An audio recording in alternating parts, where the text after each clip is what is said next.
the North 49 mini-hatchet. Like I said in the last video, I put a flat grind up here to separate out a primary grind and a secondary grind, which will make it much easier to sharpen, but more importantly, will also stabilize it, or just as importantly, will also help to stabilize this in the wood, because I was getting some scalloping earlier from the convex bevel and the lack of stability in the handle added together. Now you can see there's still some of the original hollow grind up here. That's just because the hollow grind was relatively uneven. Now I've got this and the Buck Hoodlum. Both of them are sharpened to the point that they can easily slice newsprint and press cut and probably say a 10 to 20 degree angle. I'm going to do some chopping with them now over the next little while and see if there's a difference in edge retention and durability between the two of these, because they're now at very similar chopping levels and they have very similar edge configuration. This is the Buck Hoodlum. The interesting thing is when I first sharpened this, I noticed that the edge had not responded very well to chopping I had done. It was chipped in several sections, but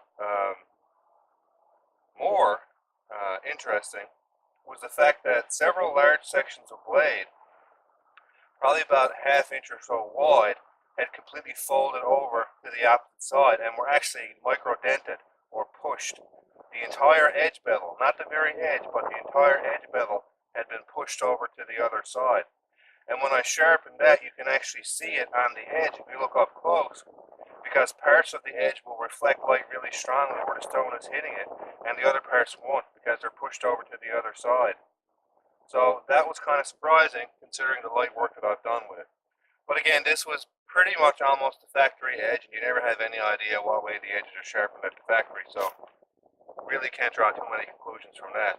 But again, I'm going to sharpen it up now. It is sharpened.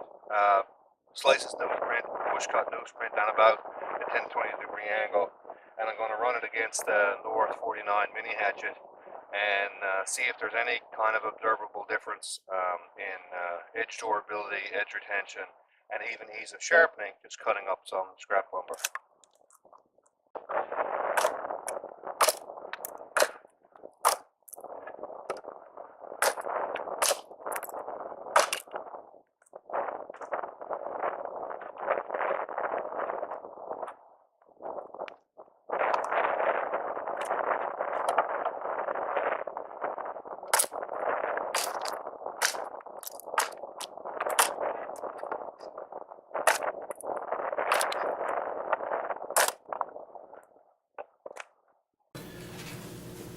Here's the North 49 mini hatches,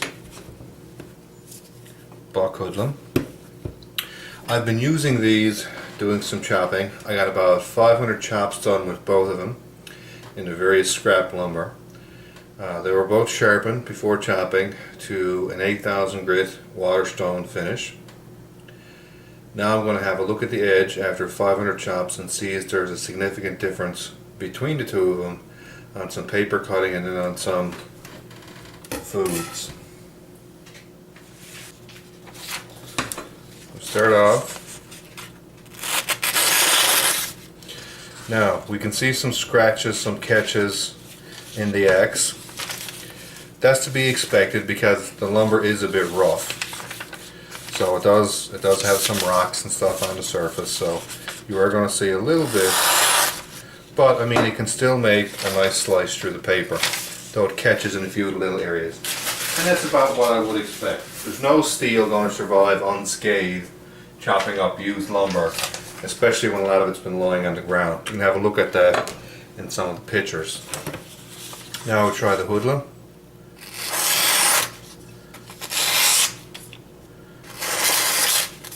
And the same thing, it is catching in a few areas, but if you do an extended draw, you can make a nice slice.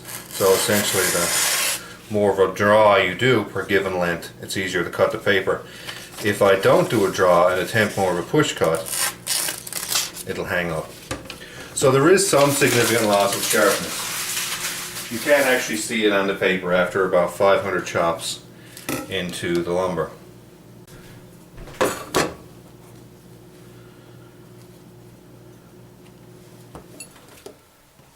So now let's just have a look.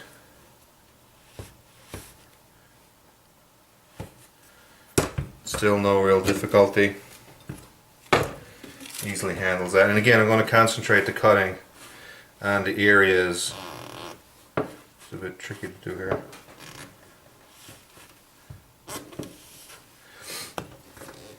That did the chopping. So both of them can slice up some bread.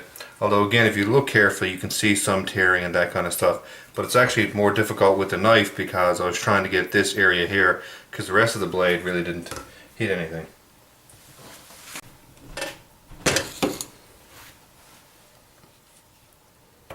So again, concentrating at the cutting on the parts that actually did most of the chopping.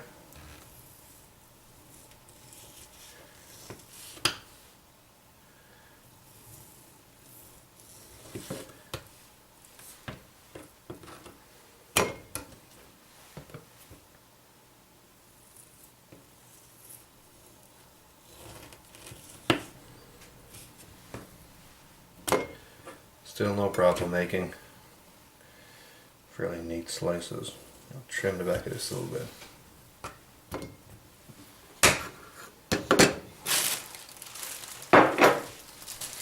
Yeah, one of the harder foods to cut.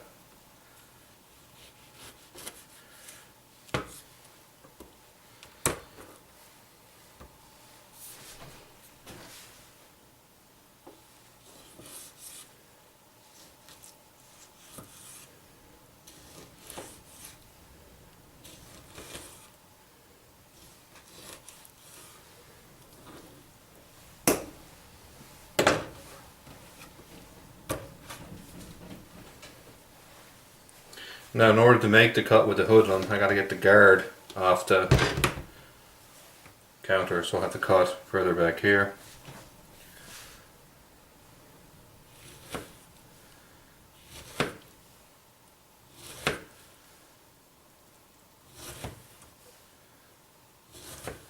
So as you can see,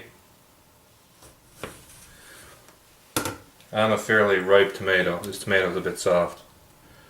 Squishy, squishy.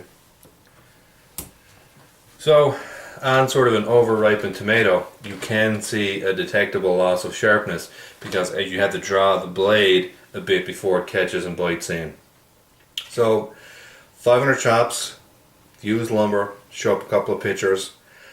Can still handle the bread cutting, no real problems. Can still handle the meat cutting, no problem at all. Does catch a little bit, slicing newsprint, very fine paper. On heavier paper you won't notice the difficulty. And on over-ripened tomatoes that are a bit soft, you can see the skin of the tomato dent in a little bit. So,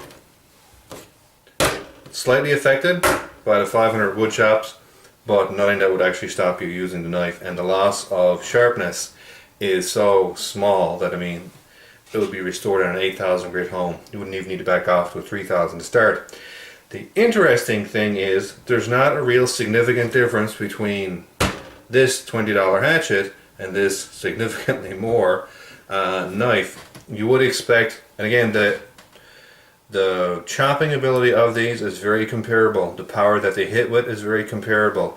The edge angle and thickness, which has been modified on that, is very comparable to the edge angle and thickness on this. So this is something that you could actually make an inference about the steels about. They're that close together, and surprisingly enough, there's not much of a significant difference using the two of them after about 500 chops, and that's relatively surprising. I would have expected the Buck Hoodlum, and it should be able to hold up a lot more than this. I mean, considering the money that you're paying for the Hoodlum, it should school this axe in terms of edge holding, but it doesn't. That's kind of surprising. Now again, this is only one comparison. I need to repeat this a few times just to make sure this wasn't an anomaly, but even that one shot alone is kind of some comparison. I mean, considering the price of the Hoodlum versus this axe, you would assume that you wouldn't have to do multiple trials to show that the Hoodlum is going to be better. It should be significantly better in every trial, but it isn't. And that's interesting.